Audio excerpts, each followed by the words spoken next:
Welcome to UPSC universe. So మనం ఈ సెషన్లో మరికొన్ని క్వశ్చన్స్ 360 డిగ్రీస్లో డిస్కస్ చేద్దాము. సో ముందుగా చూస్ ద కరెక్ట్ ఆన్సర్ అని చెప్పి మనకు అడిగారు క్వశ్చన్. సో క్వశ్చన్ వచ్చేసి in the logistics is across different states report in achievers category Andhra Pradesh is in first rank. So నిజానికి మనకు లీడ్స్ అని చెప్పి ఒక నివేదిక రిలీజ్ చేశారు. లీడ్స్ అంటే ఏంటి అని అడుగుతారు. Logistics is across different states. Logistics is across different states అని చెప్పి అర్థం అన్నమాట. మరి ఈ లీడ్స్ నివేదిక రాష్ట్రాలను కేటగిరీస్ చేసింది. Coastal states, land locked states, north ఈస్టర్న్స్, union territories, ఆ విధంగా చేసింది. అండ్ ప్రతి కేటగిరీలో అచీవర్స్ అండ్ మనకు డిఫరెంట్ కేటగిరీస్ని తీసుకొని వచ్చింది. ఈ 4 రాష్ట్రాలు 4 విభాగాలుగా చేసి సో అచీవర్స్ అండ్ ఆస్పైరర్స్ ఆ విధంగా మళ్ళీ ర్యాంకులు ఇచ్చింది. సో ఇందులో మనకు ఆంధ్రప్రదేశ్ వచ్చేసి అచీవర్స్ విభాగంలో ఫస్ట్ ర్యాంక్ అని అన్నాడు. అది కరెక్టా కాదా స్టేట్మెంట్ చూడాలి. నెక్స్ట్ రెండోది వచ్చేసి ల్యాండ్ లాక్డ్ కేటగిరీలో తెలంగాణ. తెలంగాణ ఇది సో మిస్టేక్ వచ్చినది. So in the logistics is across different state report in the land locked category Telangana is in third rank. So అదొకటి కరెక్ట్ చేసుకోండి. Telangana is in third rank అని ఉంటే అది కరెక్టా కాదా. సో చెప్తున్నాను, in the logistics is across different state report in the land locked category Telangana is in third rank. ఇక్కడ తెలంగాణ ఉండాలి. కరెక్టా కాదా చెక్ చేయాలి. రైట్. సో దీనికి సమాధానం బోత్ ఆర్ ట్రూ అన్నమాట. రెండు కూడా సరైనవి. సో అచీవర్స్ కేటగిరీలో ఆంధ్రప్రదేశ్ అగ్రస్థానంలో ఉంది, ఫస్ట్ ర్యాంక్. ఏది? కోస్టల్ స్టేట్స్లో. ల్యాండ్ లాక్డ్ అంటే భూ పరివేష్టిత అని అర్థం. భూ పరివేష్టిత ఈ విభాగంలో తెలంగాణ థర్డ్ ప్లేస్లో ఉన్నది. రైట్. సో రెండు స్టేట్మెంట్లు కరెక్ట్ కాబట్టి మనం ఆన్సర్ 3ని చూస్ చేసుకోవాలి. And next Bharat internet Utsav రీసెంట్గా మనకు వార్తల్లోకి వచ్చింది. ఈ భారత్ ఇంటర్నెట్ ఉత్సవ్ అనేది దేనికి సంబంధించింది అని అడుగుతున్నాడు. ప్రొవైడింగ్ ఇంటర్నెట్ టు ఆల్ గ్రామ పంచాయత్స్ అన్నాడు. Role of internet in encouraging citizens, providing wifi in all places అన్నాడు. మరి దీనికి సరైన సమాధానము 2. సో మనకు అన్ని గ్రామ పంచాయతీలకు ఇంటర్నెట్ను ప్రొవైడ్ చేయడానికి కూడా కేంద్ర ప్రభుత్వం వేరొక పథకాన్ని అమలు చేస్తూ ఉంది. భారత్ ఇంటర్నెట్ ఉత్సవ్ అనేది దేనికి సంబంధించిందంటే ఎవరైతే ఇంటర్నెట్ ద్వారా ప్రయోజనం పొందినారో వారు ఏ విధంగా లబ్ధి కలిగిందో వాళ్ళు తెలియచేయాల్సి ఉంటుంది. అందుకోసం చేపట్టిందే Bharat internet Utsav. So for example lockdown టైంలో చాలామంది ఆన్లైన్ క్లాసులు చేసుకొని వాళ్ళు ఖర్చులన్నీ సంపాదించుకోగలిగారు. అంటే ఇంటర్నెట్ వల్ల వారికి అది సాధ్యమైంది. సో ఈ విధంగా ఇంకా అనేక మంది ఉన్నారంట లబ్ధి పొందిన వాళ్ళు ఇంటర్నెట్ మూలంగా. ఫర్ ఎగ్జాంపుల్ ఇంటిగ్రేటెడ్ సెంటర్స్ తీసుకొని వస్తున్నారు. ఇంటర్నెట్ మూలంగా మనకు ఆన్లైన్ పేమెంట్స్ అనేవి సులభమైనవి. సో ఈ విధంగా ఇంటర్నెట్ వల్ల ఏ విధంగా ప్రయోజనం పొందినాం అన్నది రాయడాన్నే మనము భారత్ ఇంటర్నెట్ ఉత్సవ్గా చెప్తామన్నమాట. సో ఈ ప్రశ్నకు సరైన సమాధానం మనకు 2 అవుతుంది. అండ్ నెక్స్ట్ వచ్చేసి మనకు Rohini commission is related to అన్నాడు. So Rohini commission SC categorization, uniform civil code, OBC categorization, DRDO efficiency అంటే డిఆర్డిఓ సమర్థత, ఎస్సీ వర్గీకరణ, ఉమ్మడి పౌర స్మృతి, ఓబీసీ వర్గీకరణ, డిఆర్డిఓ పనితీరుకు సంబంధించింది. సో ఇందులో సరైన సమాధానం ఓబీసీ కేటగరైజేషన్. సో కేంద్ర స్థాయిలో ఈ కమిటీ తన నివేదికను సమర్పించింది. అండ్ సో కొన్ని బీసీల్లోనే కొన్ని సామాజిక వర్గాలు ఉద్యోగాలు పొందలేదు. ఐఐటి, ఎయిమ్స్ లాంటి ప్రతిష్టాత్మకమైన సంస్థల్లో సీట్లను పొందలేదు. ఐఐటీలను పొందలేదు. ఆ విధంగా చెప్పింది. సో మరి వారిని ఆదుకోవడం కోసం లేదా వాళ్ళను కూడా ఉన్నత స్థానంలోకి తీసుకురావడం కోసం వర్గీకరణ సంబంధించిన అంశాలను సిఫారసు చేసింది. ఈ కమిటీ పూర్తి స్థాయి నివేదిక వెల్లడించలేదు. నెక్స్ట్ వచ్చేసి ఎస్సీ కేటగరైజేషన్, రైట్. సో దీన్ని ఇటీవల కేంద్ర ప్రభుత్వం ఏర్పాటు చేసింది. దీనికి క్యాబినెట్ సెక్రటరీ రాజీవ్ గౌబా నేతృత్వం వహిస్తారు. రాజీవ్ గౌబా దీనికి నేతృత్వం వహిస్తారు. అండ్ యూనిఫామ్ సివిల్ కోడ్ ఉమ్మడి పౌర స్మృతి రాజ్యాంగంలోని ఆర్టికల్ 44కు సంబంధించింది. మరి ఈ యూనిఫామ్ సివిల్ కోడ్ అనేది మనకు భారత్లో విలీనం కాకముందే గోవాలో అమలవుతూ ఉన్నది. ఓకే, గోవాలో అమలవుతూ ఉంది. అయితే భారతదేశానికి స్వాతంత్రం వచ్చిన తర్వాత దీన్ని అమలు చేస్తున్న మొట్టమొదటి రాష్ట్రం ఏది అని అంటే మనకు ఉత్తరాఖండ్ రాష్ట్రం అమలు చేస్తూ ఉన్నది. సో ఆ విధంగా యూనిఫామ్ సివిల్ కోడ్ అనేది వార్తల్లో ఉన్నది. OBC categorisation Rohini commission, DRDO efficiency, DRDO మెరుగైన పనితీరు చేయాలని విజయరాఘవన్ కమిటీని అపాయింట్ చేశారు. విజయరాఘవన్ కమిటీని అపాయింట్ చేశారు. మరి ఈ విజయరాఘవన్ కమిటీ అనేది ఓకే డిఆర్డిఓకి సంబంధించిన ఈ విజయరాఘవన్ కమిటీ అనేది మనకు తన సిఫార్సు అందించింది. మరి ఓకే, సో డిఆర్డిఓ ఎక్కువగా పరిశోధన పైన ఫోకస్ చేయాలి, రీసెర్చ్ పైన ఎక్కువ ఫోకస్ చేయాలి అని చెప్పడంతో పాటు ఈ పర్టికులర్ కమిటీ అనేది ఇంకా ఏం సూచించిందంటే భారత ప్రధానమంత్రి నేతృత్వంలో ఒక సాంకేతిక మండలి డిఫెన్స్ టెక్నాలజికల్ కౌన్సిల్ ఉండాలి అని చెప్పి సూచించింది. సో ఓకే, ఈ విధంగా ఈ పర్టికులర్ అంశానికి సంబంధించిన అన్ని కోణాలను మనం చూసాం. అండ్ నెక్స్ట్ వచ్చేసి who among the following is not part of advisory body committee on AI formed by Antonio Guterres.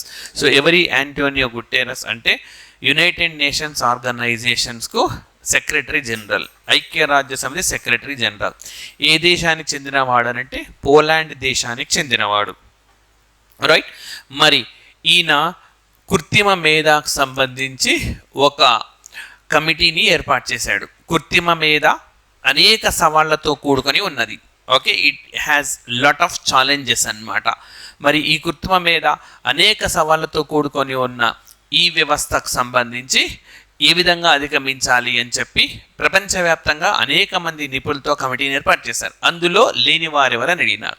So ఇందులో శరత్ శర్మ ఉన్నారు, అమన్దీప్ సింగ్ ఉన్నారు, నజీర్ రజనీ ఉన్నారు, సంజయ్ వర్మ లేరు. సో మరి ఈ కృత్రిమ మేధ అనేది ఇటీవలి కాలంలో పెద్ద ఎత్తున వార్తల్లో ఉన్నది. కృత్రిమ మేధను ఉపయోగించి డెజర్టిఫికేషన్ అంటే ఎడారీకరణ జరగకుండా చేస్తున్న దేశం ఏది అనంటే సౌదీ అరేబియా. సో నేరుగా అడుగుతాడు, ఎడారీకరణ జరగకుండా కృత్రిమ మేధను వినియోగిస్తున్న దేశం ఏది అని అంటే Saudi Arabia. Next blood chilli declaration. So ఈ ప్రపంచంలో కృత్రిమ మేధకు సంబంధించి మొట్టమొదటి ప్రకటన ఏదంటే బ్లడ్ చిల్లీ ప్రకటన యూకేలో ఉంటుంది. సో అదేవిధంగా కృత్రిమ మేధ పాఠశాలను భారతదేశంలో ఏ రాష్ట్రంలో తీసుకొస్తున్నారంటే కేరళ. అదేవిధంగా కృత్రిమ మేధతో ఓకే ఆర్టిఫిషియల్ ఇంటెలిజెన్స్తో మనకు ఏఐసిటి లక్నోకు సమీపంలో రానున్నది, లక్నో. అదేవిధంగా కృత్రిమ మేధకు సంబంధించి ఆర్టిఫిషియల్ ఇంటెలిజెన్స్ సంబంధించి మనకు లైక్ ఏఐ రైట్. సో అన్నీ డిస్కస్ చేసినాం మనము. అండ్ కృత్రిమ మేధకు సంబంధించి రెండవ సదస్సు ఇండియాలో జరిగింది. ఓకే, రెండవ సదస్సు మనకు ఎక్కడ జరిగిందంటే భారతదేశంలో జరిగిందని చెప్పుకోవచ్చు. సో ఈ విధంగా ఏ ఆర్టిఫిషియల్ ఇంటెలిజెన్స్ అనేది ఇన్ని రకాలుగా వార్తల్లో ఉంది. Okay, and next world sustainable transport day celebrate ప్రపంచ సుస్థిర రవాణా రోజు ఎప్పుడు జరిగిందని అడుగుతున్నాడు. సో ఇది నవంబర్ 26వ తేదీన జరుపుతామన్నమాట. సో ఇదే రోజు కాన్స్టిట్యూషన్ డే అని, ఇదే రోజు లా డే అని చెప్పి, ఇదే రోజు నేషనల్ మిల్క్ డే అని చెప్పి కూడా చేస్తాం. మరి వరల్డ్ సస్టైనబుల్ ట్రాన్స్పోర్ట్ డే దీన్ని ఎందుకు ఏర్పాటు చేశారు అని అంటే ప్రపంచ సుస్థిర రవాణా. ఎవరు దీన్ని తీసుకొని వచ్చినారంటే యునైటెడ్ నేషన్స్ జనరల్ అసెంబ్లీ, ఐక్యరాజ్య సమితి సర్వప్రతినిధి సభ దీన్ని తీర్మానం చేసింది. సో గత ఏడాది ఎన్నో తీర్మానాలు చేసింది UNGA. Like for example United nations piece keeping force వీళ్ళ ఓకే ఈ ఐక్యరాజ్య సమితి శాంతి పరిరక్షక దళాలకు సంబంధించి ఒక స్మారక గోడ నిర్మించడం కోసం ఒక తీర్మానం చేసింది. సో ఇది భారత్ ప్రవేశపెట్టిన తీర్మానం అనమాట. కామన్ ట్యాక్స్ ఓకే కంపెనీ వేరు ప్రదేశాల్లో పనిచేస్తున్న కంపెనీలకు కామన్ ట్యాక్స్ ఉండాలని చెప్పి ఒక తీర్మానం చేసింది. సో నవంబర్ 26 నాడు ప్రపంచ సుస్థిర రవాణా రోజు చేయాలని చెప్పి కూడా ఒక తీర్మానాన్ని ఆమోదించింది. నెక్స్ట్ మార్చ్ 15 ఇంటర్నేషనల్ కన్జ్యూమర్స్ డేగా జరుపుతాం. అదేవిధంగా ఇదే రోజు మనము ఓకే ఇస్లామోఫోబియా డేగా కూడా జరుపుతాం. అండ్ ఓకే సో ఈ సంవత్సరం డిసెంబర్ 23 మనకు వార్తల్లో ఉన్నది. ఎందుకనంటే పార్లమెంట్లో కొంతమంది చొరబడ్డారు, గ్యాస్ కట్టలను వినియోగించినారు. సో ఇదే విధంగా 2001లో ఇదే డేట్న ఇది కూడా మనకు ఇలాంటి ఒకటి ఉగ్రదాడి జరిగింది. అండ్ జూన్ 21 మనకు ఇంటర్నేషనల్ యోగా డే, అంతర్జాతీయ యోగా దినోత్సవంగా జరుపుతాం. సో మరి ఈ సంవత్సరం అంతర్జాతీయ యోగా దినోత్సవం రోజున భారత ప్రధానమంత్రి నరేంద్ర మోడీ స్వయంగా ఆయన యుఎన్ఓలో యోగాను లీడ్ చేశారు. సో దానికి గాను ఆయన అవార్డును కూడా అంటే గిన్నీస్ రికార్డులకి కింద ఎక్కువ మంది పార్టిసిపేట్ చేశారు. అదేవిధంగా ఇంటర్నేషనల్ యోగా డేను ఉపయోగించుకొని ఒమన్ అనే దేశం ఈ దేశము ఓకే తనను తాను మార్కెటింగ్ చేసుకుందనమాట. అంటే తన దేశంలో అత్యుత్తమమైన టూరిస్ట్ ప్లేసెస్ పర్యాటక ప్రదేశాలను సంప్రదించి ఆ టూరిస్ట్ ప్లేస్లలో లైక్ యోగా చేస్తున్నట్టుగా చూపించడం అంటే మార్కెటింగ్ చేసుకుంది అనమాట. ఈ విధంగా యోగా రోజును వినియోగించుకొని మార్కెటింగ్ చేసుకున్న ప్రపంచం మొట్టమొదటి దేశంగా ఒమన్ని మనం చెప్పుకోవచ్చు. And next in the UN charter article 19 is in news in recent times. It is about what? So UN charter article 99 okay article 99 ఇటీవలి వార్తల్లో ఉంది. ఇది ఏంటి అని అంటున్నారు. 99 ఆర్టికల్ నంబర్. సో ఇట్లాంటి క్వశ్చన్స్ బాగా ఇంపార్టెంట్. ఈ మధ్య కాలంలో తెలుగు రాష్ట్రాల్లో ఏదైనా ఈవెంట్ జరిగినప్పుడు ఈవెంట్కి సంబంధించి లోతుగా వెళ్తున్నారు. So veto power in UNSC అన్నాడు. Next passing resolution in UNGA అన్నాడు. Next maintenance of international peace and security అన్నారు. సో ఇందులో మూడవ ఆప్షన్ మనకు కరెక్ట్. సో అంతర్జాతీయ స్థాయిలో శాంతిని భద్రతను పెంపొందించడం కోసం మనకు ఐక్యరాజ్య సమితి సెక్రటరీ జనరల్ తన విచక్షణాధికారంతో ఉపయోగించుకునే హక్కు అన్నమాట. ఇటీవలి కాలంలో ఎందుకు వార్తల్లో ఉందంటే ప్రస్తుత సెక్రటరీ జనరల్ యాంటోనియో గుటెరస్ దీన్ని వినియోగించుకోవాలని చెప్పి నిర్ణయించుకున్నాడు. సో వినియోగించుకున్నాడు కూడా. ఎందుకు అనంటే ఇజ్రాయిల్ హమాస్ల మధ్య యుద్ధం జరుగుతూ ఉన్న నేపథ్యంలో ఈ విధంగా దీన్ని ఉపయోగించుకొని శాంతిని తీసుకురావాలని ప్రయత్నం చేసినాడు. సో మరి వీటో పవర్ ఇన్ యుఎన్ఎస్సి భద్రతా మండలిలో మనకు 5 దేశాలకు వీటో అధికారం ఉంటుంది. Russia, America, China, France and UK. ఇది ఇప్పటి వరకు అత్యధికంగా మనకు వీటో అధికారాన్ని వినియోగించుకున్న దేశం ఏది అని అంటే రష్యా దేశము. సో రష్యా తర్వాత ఎక్కువగా సార్లు వినియోగించుకున్నది యుఎస్ఏ. ఆ తర్వాత మనకు యూకే తర్వాత చైనా తర్వాత ఫ్రాన్స్ అన్నమాట అతి తక్కువగా వినియోగించుకుంది. సో వీటిని ఒక ఆర్డర్లో ఎక్కువ నుంచి తక్కువకు అమర్చండి లేదా తక్కువ నుంచి ఎక్కువకు అమర్చండి, ఆ విధంగా కూడా మనకు అడిగే అవకాశం ఉన్నది. ఓకే సో యుఎన్జిఏ రెజల్యూషన్స్ గురించి ఇంతకుముందే కొన్ని చెప్పినాను. అండ్ నెక్స్ట్ వచ్చేసి మనకు JT60SA ఇటీవలి కాలంలో వార్తల్లో ఉన్నది. ఇది ఏంటన్నాడు. It is a new variant of corona. It is a nuclear reactor in Japan. Is fourth generation అని రావాలి. 4th generation nuclear reactor of China. Next it is hydrogen powered ferry. అంటే ఇది కరోనాలో కొత్త వేరియంట్ అని, లేదా జపాన్లోని ఒక అణు రియాక్టర్ అని, లేదా 4వ తరం అణు రియాక్టర్ చైనాలో అని, ఇది హైడ్రోజన్ ఇంధనంగా నడిచే ఒక షిప్ అని చెప్తున్నాడు. దీనికి సరైన సమాధానం 2. ప్రపంచంలోనే అత్యాధునిక న్యూక్లియర్ రియాక్టర్ ఇది. సో ప్రపంచంలోనే అత్యాధునిక న్యూక్లియర్ రియాక్టర్ని మనం ఓకే JT60AC అని జపాన్ దేశానికి సంబంధించింది. అండ్ నెక్స్ట్ మరి ఇటీవలే చైనా దేశము 4వ తరం న్యూక్లియర్ రియాక్టర్ను అందుబాటులోకి తెచ్చిందనమాట. 4వ తరం. సో మనము ప్రెజరైజ్డ్ వాటర్ని వాడతాం మామూలు రియాక్టర్లో. దాని బదులు హీలియంను హీలియంను వినియోగించడాన్ని ఫోర్త్ జనరేషన్ అని అంటారు, right. And next hydrogen powered ferry. So hydrogen ఇంధనంతో నడిచే మనకు నౌకను ఏ దేశంలో అందుబాటులోకి తెచ్చినారు అని అంటే ఇది మనకు నార్వే దేశంలో అందుబాటులోకి తెచ్చినారు. నార్వే దేశంలో ఇదే హైడ్రోజన్ ఆధారిత హైడ్రోజన్ పవర్ ట్రైన్ మనకు ఎక్కడొచ్చింది అని అంటే ప్రపంచంలో మొదటిసారిగా జర్మనీ దేశంలో, ఆసియా దేశంలో చైనాలో వచ్చింది. భారత్లో కూడా యాక్చువల్గా ఫిబ్రవరిలో లాస్ట్ ఇయర్ 2023 డిసెంబర్లో షెడ్యూల్ అయ్యి ఉండింది. అండ్ ఈ సంవత్సరం ఫిబ్రవరి ఇప్పటివరకు అయితే రాలేదు. సో అన్ని కార్యక్రమాలు పూర్తయితే ఎప్పుడైనా రావచ్చు. ఓకే, సో ఇది ఈ క్వశ్చన్కు సంబంధించిన ఎక్స్ప్లెనేషన్. నెక్స్ట్ మీరా చాంద్ హయ్యెస్ట్ ఆనర్. సో అత్యున్నత పౌర పురస్కారాన్ని అందుకున్నారు. వీరు భారత సంతతికి చెందిన వ్యక్తి. ఎక్కడి నుంచి అందుకున్నారు అని అడుగుతున్నాడు. సో ఈ అత్యున్నత పౌర పురస్కారం వీరు సింగపూర్ నుంచి అందుకున్నారు. సింగపూర్ దేశం గుర్తుపెట్టుకోవాలి. సింగపూర్కు భారత్కు మధ్య సత్సంబంధాలు అనేవి ఉన్న సంగతి మీకు తెలిసింది. సో మరి ఫ్రాన్స్ దేశం నుంచి ఈ సంవత్సరం భారత ప్రధానమంత్రి నరేంద్ర మోడీ, అర్షియా సత్తార్, అదేవిధంగా టాటా సంస్థల చైర్మన్ చంద్రశేఖరన్ వీళ్ళందరూ కూడా అత్యున్నత పౌర పురస్కారాన్ని పొందినారు. అండ్ అదేవిధంగా ఫ్రాన్స్ అధ్యక్షుడు ఎమ్మాన్యుయల్ మ్యాక్రాన్ భారతదేశానికి గణతంత్ర వేడుకలకు ముఖ్య అతిథిగా హాజరైనారు. Next UK. సో యూకే ఈ సంవత్సరము భారత మాజీ ప్రధానమంత్రి పివి నరసింహారావు గారికి అత్యున్నత పౌర పురస్కారాన్ని అందించింది. సో ఇటలీ కూడా కబీర్ బేడీకి అత్యున్నత పౌర పురస్కారాన్ని అందించింది. సో ఈ విధంగా మనకు ఈ అంశాలన్నీ కూడా వార్తల్లో ఉన్నవి. అండ్ నెక్స్ట్ వచ్చేసి in which of the following Indian states lithium was discovered. భారత్కు చెందిన ఏ రాష్ట్రంలో లిథియం నిల్వను గుర్తించారు అని అడుగుతున్నాడు. మరి దీనికి సరైన సమాధానం జమ్మూ అండ్ కాశ్మీర్. సో పెద్ద ఎత్తున లిథియం రిజర్వ్స్ను కనుగొన్నారు. ఆంధ్రప్రదేశ్లోని ఆస్పరి అనే ప్రాంతంలో మనకు అంటే కర్నూలు జిల్లా, అక్కడ పెద్ద ఎత్తున బంగారు నిల్వలను గుర్తించారు. పెద్ద ఎత్తున ఏం కాదు, ఇంకా సర్టిఫికేషన్ చేయాల్సి ఉన్నది. అదేవిధంగా అనంతపురం జిల్లాలో అరుదైన మూలకాలను గుర్తించారు. గుజరాత్లో వెనీడియం అనే ఒక మూలకాన్ని గుర్తించినారు. రాజస్థాన్ రాష్ట్రంలో టెట్లూనియం అని చెప్పి ఈ ఐఐటి రూపర్ వాళ్ళు కనుగొన్నారనమాట.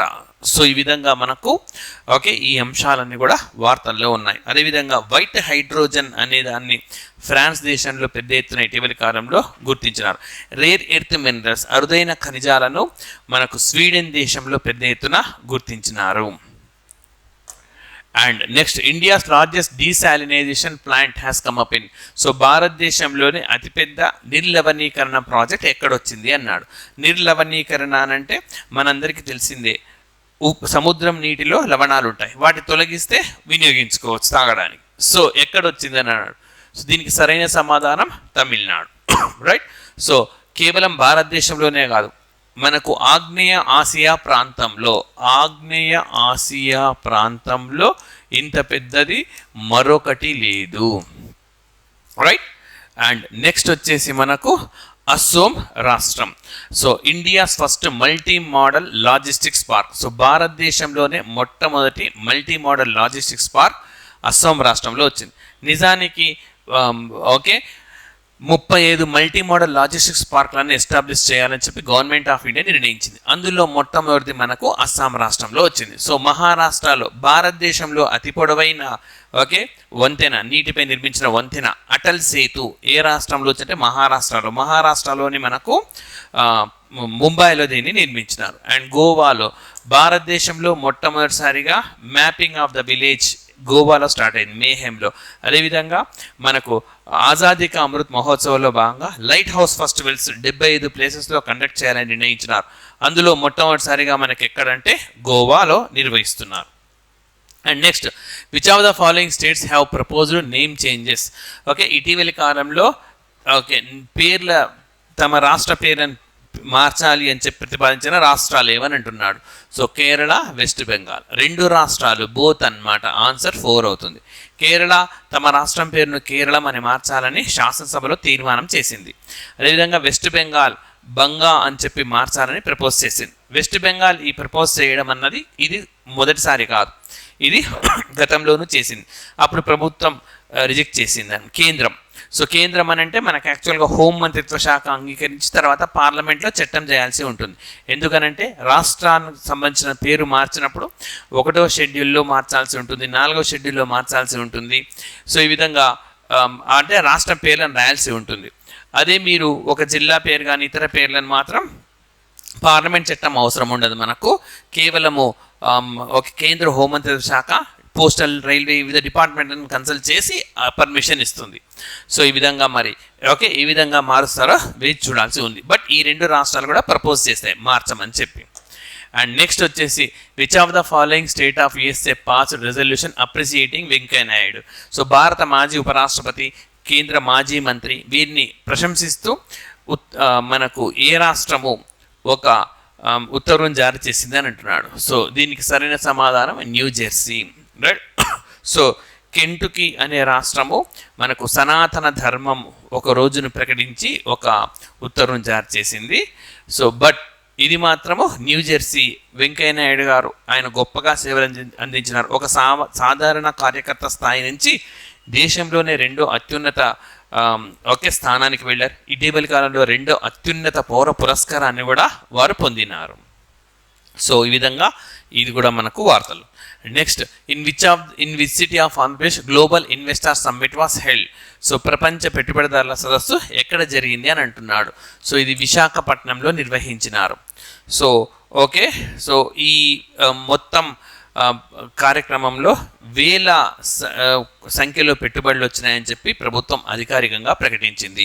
సో ఈ పెట్టుబడులు ఎప్పటికప్పుడు ప్రాసెస్ చేయడానికి రాష్ట్ర మనకు ప్రధాన కార్యదర్శి నేతృత్వంలో ఒక కమిటీని కూడా ప్రభుత్వం మనకు ఏర్పాటు చేసింది. ఓకే సో ఇటీవల తిరుపతి జిల్లాలో శ్రీ సిటీలో కూడా పెద్ద ఎత్తున పెట్టుబడులు అనేవి మనకు వస్తూ ఉన్నాయి. ఓకే అండ్ నెక్స్ట్ వచ్చేసి మనకు గంగమ్మ జాతర is associated with which district అన్నాడు. సో ఇది యాక్చువల్గా వార్తల్లో ఉండడానికి కారణం ఏంటంటే గంగమ్మ జాతరని రాష్ట్ర స్థాయి జాతరగా ఆంధ్రప్రదేశ్ రాష్ట్ర ప్రభుత్వం ప్రకటించింది అన్నమాట. సో మరి ఇది తిరుపతి జిల్లాలకు సంబంధించింది. తిరుపతి జిల్లాలో దీన్ని నిర్వహిస్తూ ఉంటారు. దీన్ని రాష్ట్ర స్థాయి జాతరగా రాష్ట్ర ప్రభుత్వం ప్రకటించింది. And next number of PMC schools coming up in Andhra Pradesh. So ఆంధ్రప్రదేశ్లో పిఎంసి స్కూల్స్ ఎన్ని వస్తున్నాయి అని అడిగారు. నిజానికి మనకు పిఎంసి స్కూల్స్ దేశవ్యాప్తంగా ఒక 14,500 ప్రారంభించాలని కేంద్రం నిర్ణయించింది. ప్రతి మండలానికి 2 చొప్పున. అందులో భాగంగా ఆంధ్రప్రదేశ్కు ఓకే 662 కేటాయించారు.